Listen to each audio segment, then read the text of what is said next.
government is denying that this camp exists. We know this camp exists. We know where it exists. The fact that we would have to rely on satellite imagery. Beneath North Korea's tightly controlled surface lies a realm of unimaginable terror, revealed through the eyes of drones. As these unmanned aircraft pierce the secrecy, they expose the horrifying realities hidden from the world. Harsh labor camps, strange mass graves, and devastating poverty. This is a chilling look into a country where every dark secret is carefully concealed. These are the 15 most chilling discoveries made about North Korea. Number 15. Hidden labor camps. Drone footage reveals the grim realities and harsh living conditions inside North Korea's infamous labor camps. North Korea operates an extremely harsh and complicated system of unlawful imprisonment and forced labor. These camps, called Kwanliso and Gyohwaso in Korean, are essentially large-scale prison facilities, known in English as prison camps. North Korea has at least 4 political prison camps and more than 20 labor camps scattered across the country. These camps were originally designed by North Korea's first leader, Kim Il-sung, who based them on the brutal Soviet gulags. Over the last 60 years, this prison system has expanded enormously, and it's believed that somewhere between 80,000 and 120,000 people are currently locked up in these camps.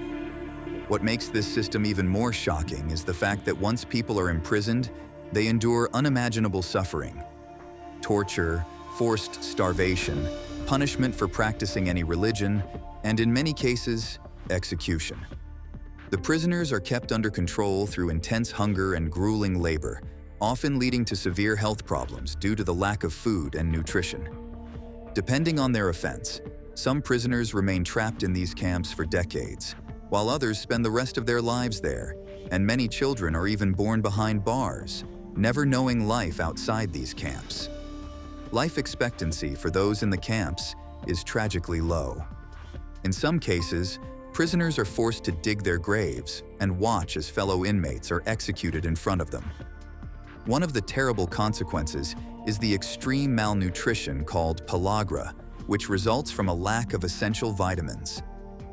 Pellagra causes chronic diarrhea, skin disease, and even dementia, and is common among prisoners because they are so severely underfed. Desperately hungry, some prisoners try to survive by eating anything they can find, from rats and bugs to tree bark, grass, and even lizards. However, if they are caught eating these things, the guards may beat them or even kill them. In North Korea, the punishment doesn't just stop with the person who is accused of wrongdoing. Entire families, sometimes up to 3 generations, can be sent to prison camps for a political crime one person in the family allegedly committed. These so-called crimes can be as simple as thinking in a way the regime doesn't approve of, saying the wrong thing, or even just associating with the wrong people. Any action seen as anti-state is enough to send someone to the camps. There is no such thing as a fair trial in this system. People are thrown into these prison camps without being told what crime they are being accused of, without access to a lawyer, and without any chance to defend themselves. No evidence needs to be presented in a court of law. The conditions in these camps are so horrific that the United Nations has labeled them crimes against humanity. Many people never make it out alive due to the overwhelming physical and mental abuse they endure, as well as the severe violations of their basic human rights. Number 14. Secretive military facilities. Drones have captured footage of North Korea's hidden military bases. North Korea, one of the most secretive countries in the world, has built a vast network of underground tunnels and air bases. These facilities are designed to give the country a strategic advantage in times of war. One early example was the discovery of tunnels stretching from North Korea to South Korea, under the demilitarized zone. The first of these tunnels was found in 1974 and extended 1 kilometer into South Korean territory. It was big enough to move 2,000 soldiers per hour.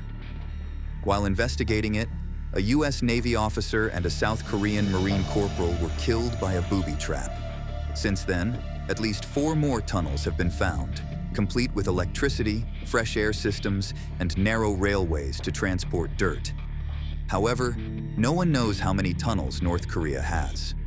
Some reports claim that Kim Il-sung, the founder of North Korea, ordered each frontline combat division to dig 2 tunnels, meaning there could be more hidden underground. A South Korean general, Han Seung-soo, believes there are at least 84 tunnels. But despite the warnings, the last major tunnel was found in 1990. One of North Korea's underground bases reportedly includes a runway over a mile long that cuts through a mountain. According to a defector, during wartime, North Korean planes like MiG-29 fighters would take off from regular air bases, but return to these secret underground ones.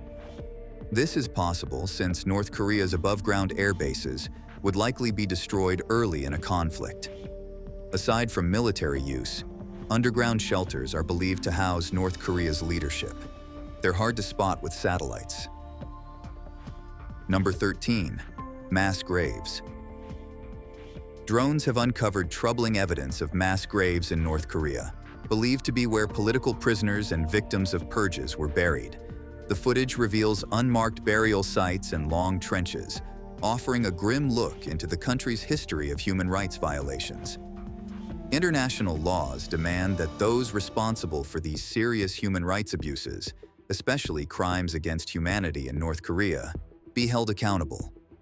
The footage was contained in the early findings from a project called Mapping Crimes Against Humanity in North Korea.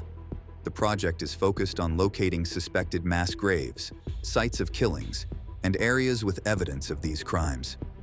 Based on interviews with 375 former North Korean residents over 2 years, the project provides maps and data about these locations to support the global push for justice.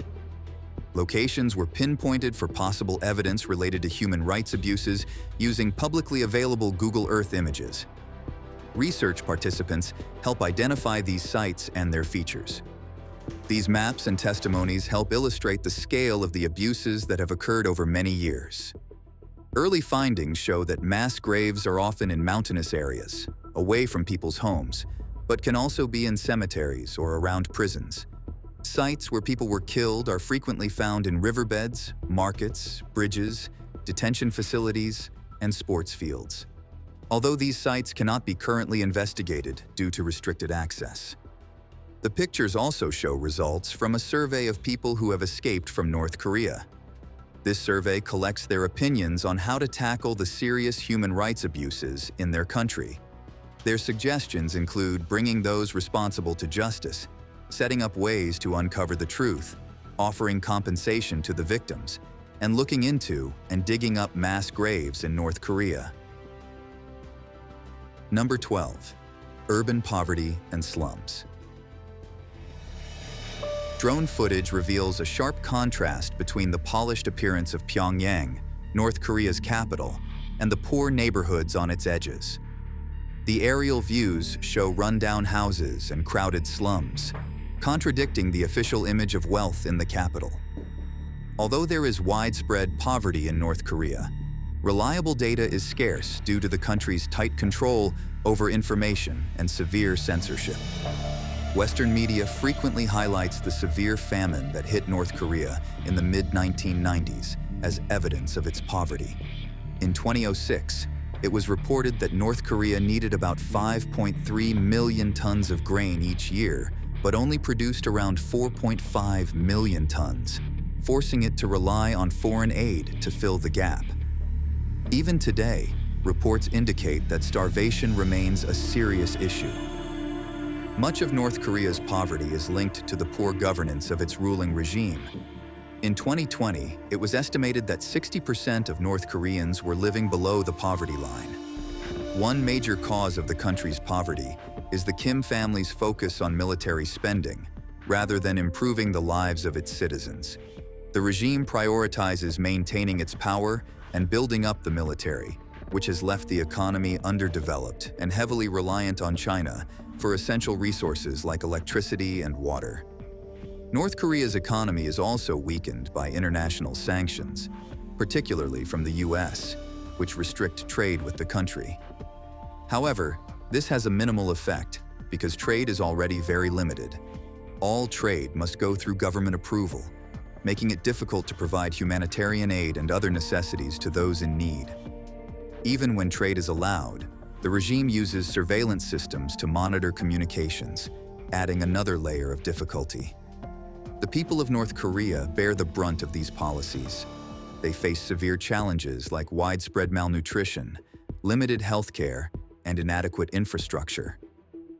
Food shortages are common, and many families struggle to get enough to eat.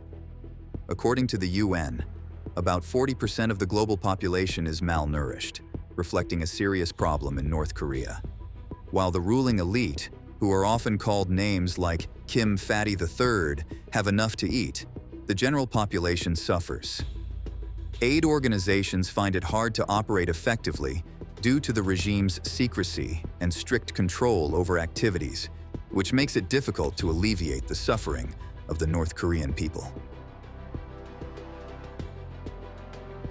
Number 11. Underground markets. Drones take pictures of secret underground markets that most people never see. These hidden markets are where people buy and sell things that are not allowed, like black market goods. They show how tough life can be for people and how far they go just to get by. In North Korea, there are special markets known as jangmadang, which means market grounds in Korean. These markets include farmers' markets, black markets, and bazaars. They became very important after the severe famine in the 1990s, creating a large, unofficial economy. Although the government has become a bit more tolerant of these markets, there are still strict rules that merchants must follow. Many North Koreans rely on jangmadang to survive. The North Korean government has tried various ways to control the growth of these markets. For instance, they regulate who can trade, including setting rules about the age of traders. This has led to significant changes in society, such as more women taking on the role of earning money for their families, which has shifted traditional gender roles in North Korea. Some experts believe that black markets could play a role in changing the North Korean government and its economy, similar to what happened in China. Number 10. Forced agricultural labor. Drone footage documents the forced agricultural work done by North Koreans. The visuals show large fields where citizens work under tough conditions, often with poor tools and strict supervision, revealing the agricultural system's dependence on forced labor. School children are frequently made to do tasks like clearing riverbanks or planting trees. From an early age, you have to make yourself available to serve, a witness said. The report calls on the North Korean government to end the use of forced labor and eliminate any forms of slavery. Long-term agricultural labor support is usually carried out by high school students. During this period, students are asked to work on a farm for a month or more, typically between 30 and 40 days, around the middle of the school term. They may be sent to either a nearby or a far-off farm, as arranged by the government or their school, and will stay there while handling farm chores. The living conditions, including accommodation and sanitation, are often very basic. The need for workers is highest during the spring, summer, and fall. On the other hand, local agricultural labor support involves students working on farms that are close to their schools or homes. Throughout the year, they are assigned different tasks based on the season. This work is physically demanding, tiring, and takes up a lot of time. As students grow older, the work tends to become even more challenging. Often, students end up spending more time doing unpaid farm work than they do in their studies and receiving a proper education. Number 9. Child labor in remote areas.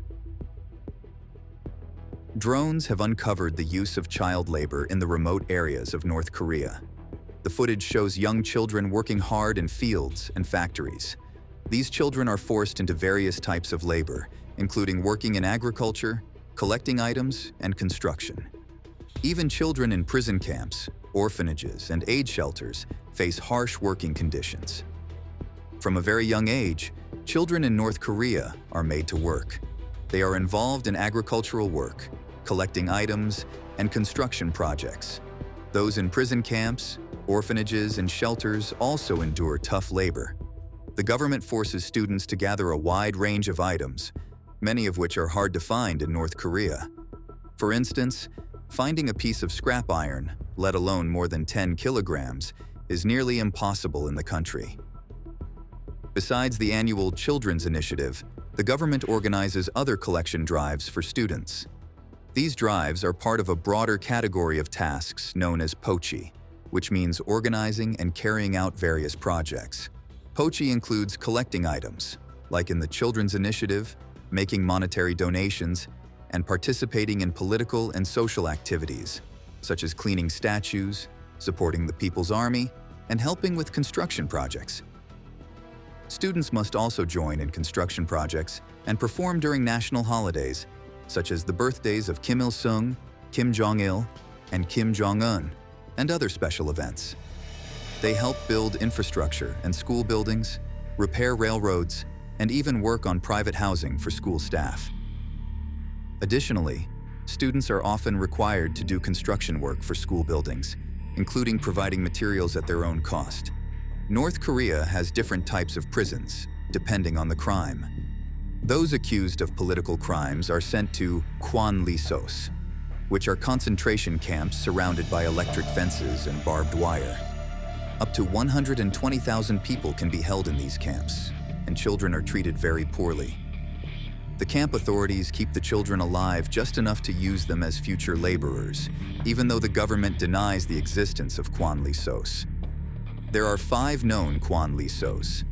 Even though they are close to starving, children in these camps work long hours to meet quotas. Like other school children, they must collect scrap items, but those in the kwanlisos have stricter demands and harsher treatment. They also perform various manual labor tasks that change with the seasons. Number 8. Mysterious construction sites. Drone images are revealing large, puzzling construction sites all over North Korea. The purpose of these sites is not known, but their size and the secrecy surrounding them hint at major infrastructure projects or military facilities. Recently, North Korean soldiers working on these sites accidentally crossed into South Korean territory, according to South Korean officials. The South Korean military has reported more and more of these construction activities happening within the demilitarized zone DMZ between the two countries. It seems North Korea is building and reinforcing roads used for military purposes and setting up new defense systems. New drone photos are offering a clearer picture. These high-resolution images show areas where land has been cleared and new buildings have been put up. The NZZ has analyzed several images from the eastern border of the Korean peninsula. By comparing recent images with older ones, we can see the new construction taking place. The first noticeable change appears about a kilometer north of the military border. A high-resolution photo shows new roads, paths, and a structure that looks like a wall or barrier from above. It's not clear if this is a military defense facility. We don't know exactly when this structure was built, as satellite images taken every few days often lack the detail needed to spot such changes. However, this structure didn't exist on November 2023, when the last detailed image was taken.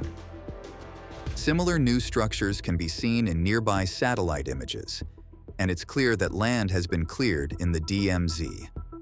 Future high-resolution images will reveal if this is preparation for more construction.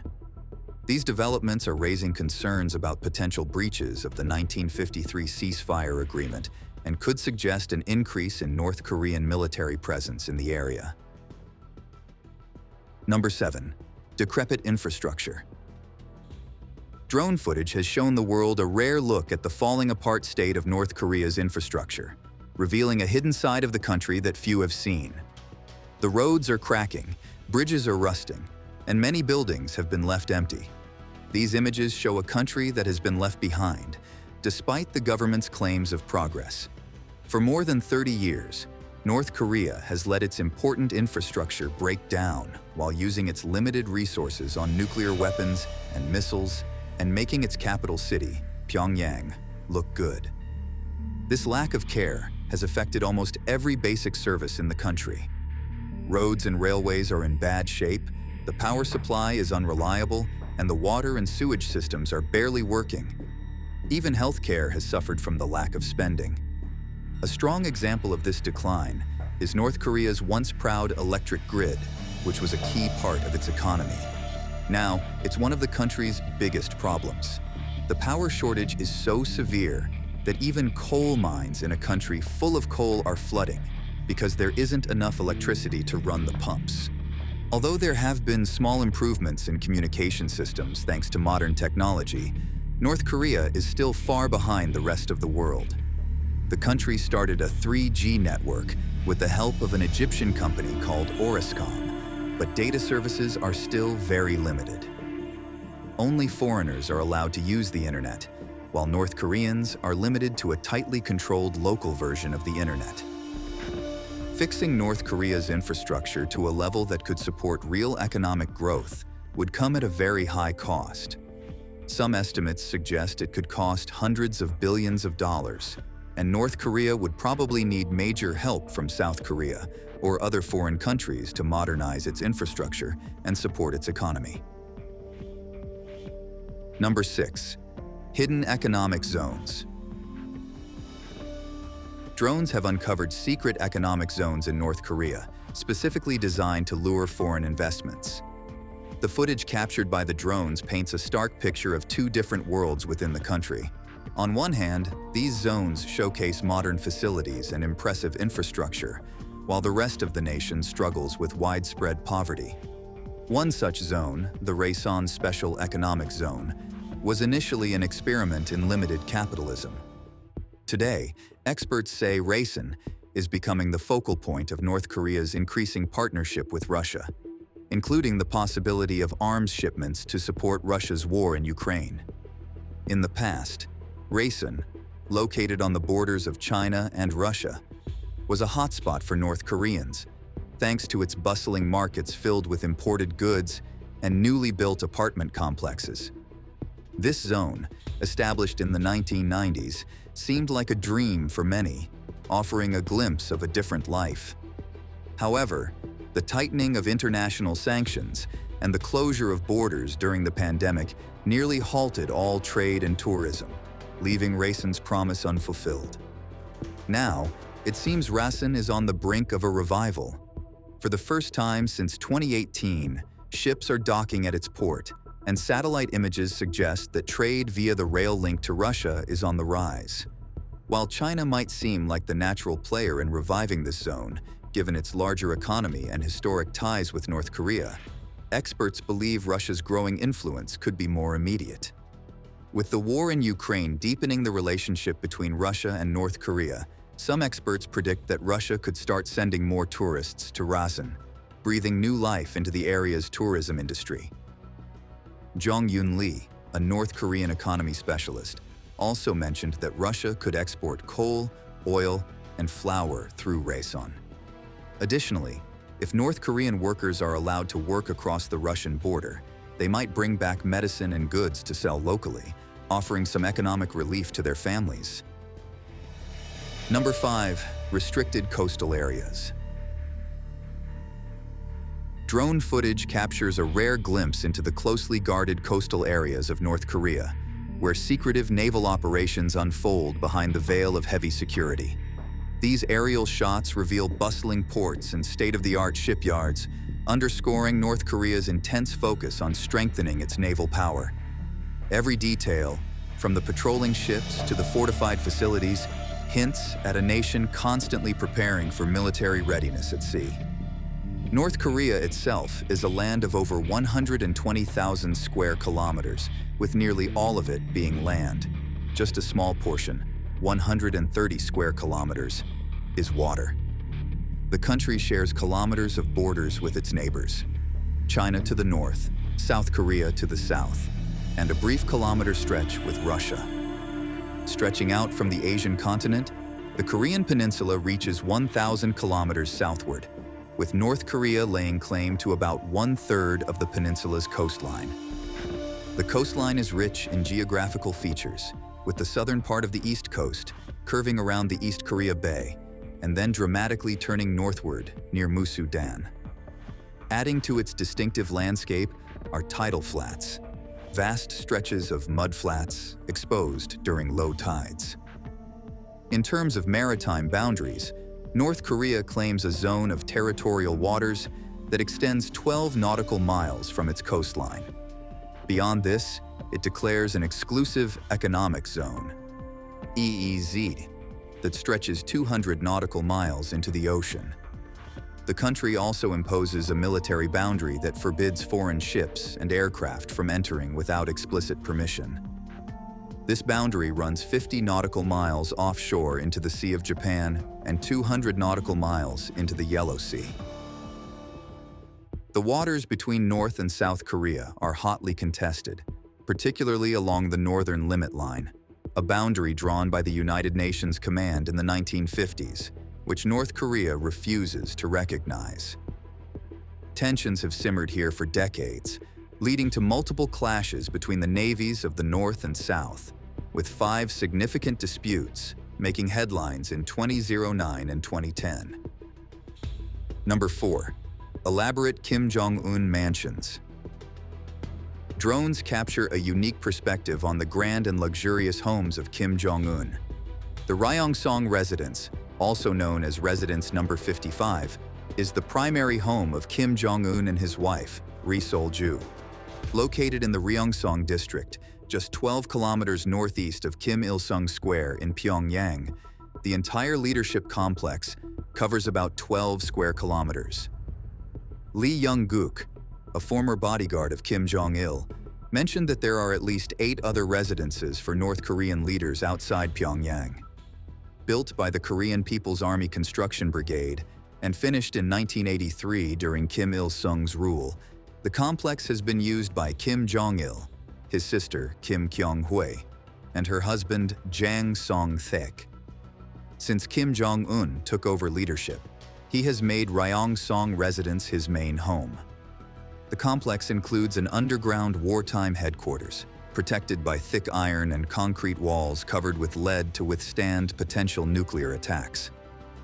Numerous military units armed with heavy weapons guard the area, which is surrounded by electric fences, minefields, and multiple security checkpoints. The headquarters is linked to Changgyeong residence and other homes through tunnels, and it even has a private underground train station. The residence features large houses, beautifully maintained gardens, artificial lakes, and various recreational facilities. Inside, the decor is luxurious, with elegant furniture, plush carpets, and fancy chandeliers. Facilities at the Ryeong-song residence include banquet halls by the lake, a large swimming pool with a giant water slide, a running track and athletic field, a spa and sauna, horse stables and a riding area, a shooting range, and a horse racing track. There are over a dozen residences for North Korean leaders, as noted by Lee Young-guk.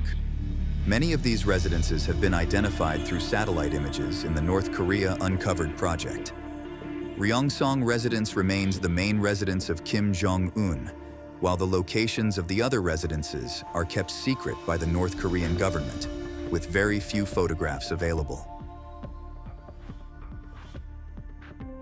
Number 3. Scorched earth tactics.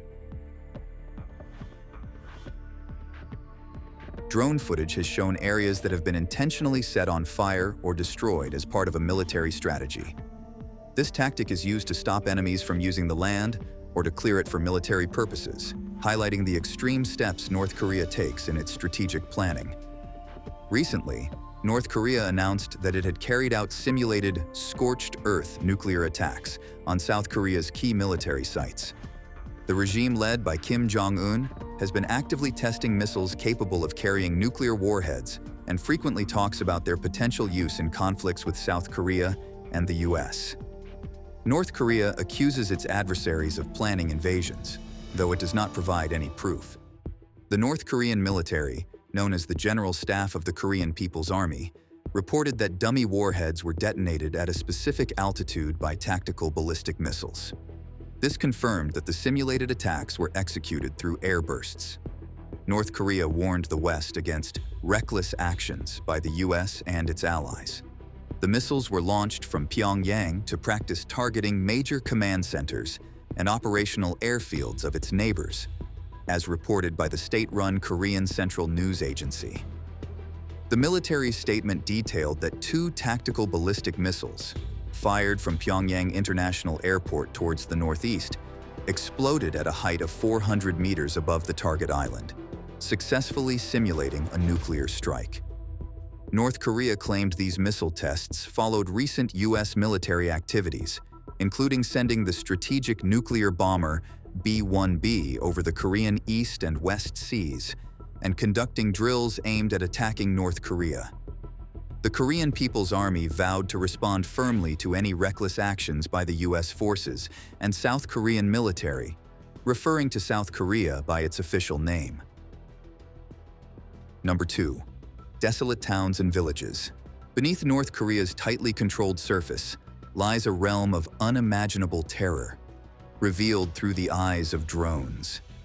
As these unmanned aircraft pierce the secrecy, they expose the horrifying realities hidden from the world. Harsh labor camps, strange mass graves, and devastating poverty. Beneath North Korea's tightly controlled surface lies a realm of unimaginable terror, revealed through the eyes of drones.